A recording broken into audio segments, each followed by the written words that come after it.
কানাডাতে বিভিন্ন ক্যাটাগরিতে যারা ইতোমধ্যে আবেদন করেছেন এবং যারা ভবিষ্যতে আবেদনের পরিকল্পনা গ্রহণ করেছেন সবার জন্যে প্রসেসিং টাইম অর্থাৎ একটা ভিসার প্রসেস হতে কী ধরনের সময় লাগতে পারে এখানে একটা বলতে একটা ক্যাটাগরি বোঝানো হচ্ছে, কারণ এখানে টোটাল টাইমিংয়ের বিষয়টি নির্ভর করতেছে কোন ক্যাটাগরিতে আপনি আবেদন করতেছেন। তো এই সংক্রান্ত আপডেট তথ্য যেটি 8ই জানুয়ারি পর্যন্ত কানাডার ইমিগ্রেশন ডিপার্টমেন্ট আপডেট করেছে সেই তথ্যের আলোকে মূলত আমাদের আজকের আলোচনাটি সাজানো। তো যারা কানাডা এবং কানাডার বাইরে থেকে আমাদের আজকের আলোচনা শুনছেন সবাইকে স্বাগত জানাচ্ছি। বরাবরের মতোই মাসে আমরা একবার বা দুইবার প্রসেসিং টাইম নিয়ে আলোচনা করে থাকি এবং আজকেও সেটারই একটি ধারাবাহিক আলোচনা করব।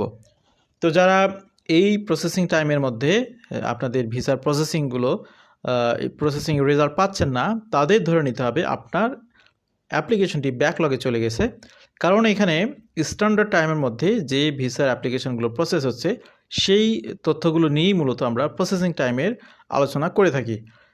পাশাপাশি আমরা প্রত্যেক মাসে একবার ব্যাকলগ নিয়ে আলোচনা করি, অর্থাৎ যেগুলো নর্মাল টাইমের মধ্যে প্রসেস হচ্ছে না সেই তথ্যগুলো আপনাদেরকে দিয়ে সহযোগিতা করার জন্য সেই আলোচনাটি আমরা করে থাকি এবং সেটা 1 সপ্তাহ বা 2 সপ্তাহের মধ্যে আবার নতুন করে পাবেন ইনশাল্লাহ। এই কারণে যারা দীর্ঘদিন ধরে বিভিন্ন ক্যাটাগরিতে আবেদন করে ওয়েটিংয়ে রয়েছেন আমাদেরকে হরহামেশাই প্রশ্ন করে থাকেন কতদিন লাগবে, কিভাবে হবে। আপনাদের সেই তথ্যের কোনো এক্স্যাক্ট অ্যান্সার আমাদের কাছে নেই, কারণ হচ্ছে আমরা ইমিগ্রেশন অফিসার না। ইমিগ্রেশন অফিসার হইলেও এটা বলা পসিবল না, কারণ এক এক অফিসার এক একটি ফাইল এক একভাবে অ্যাসেসমেন্ট করে।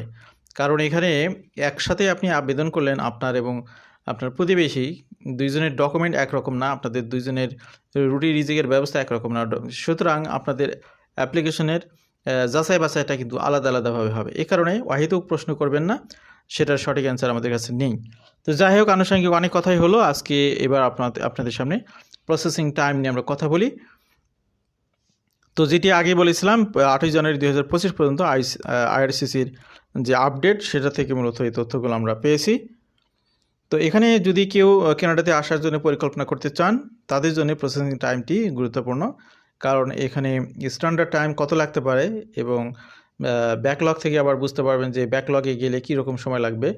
তো এই মেন্টাল প্রস্তুতিটি আপনাদের রাখা দরকার, কারণ যখন ভিসার অ্যাপ্লিকেশন সাবমিট হয় এরপরে কোনো ইমিগ্রেশন কনসালটেন্ট কিংবা কোনো আরসিআইসি মেম্বার কিংবা ইমিগ্রেশন লয়ার তাদের হাতে কোনো এখতিয়ার থাকে না সেই বিষয়টিকে পার্সু করার। তখন এটা টোটালি নির্ভর করে ইমিগ্রেশন অফিসারের উপর এবং সংশ্লিষ্ট অফিসারের উপর, কারণ এক এক অফিসার এক একভাবে অ্যানালাইসিস করে, অ্যাসেসমেন্ট করে। The Immigration, Refugee and Citizenship Canada regularly updates this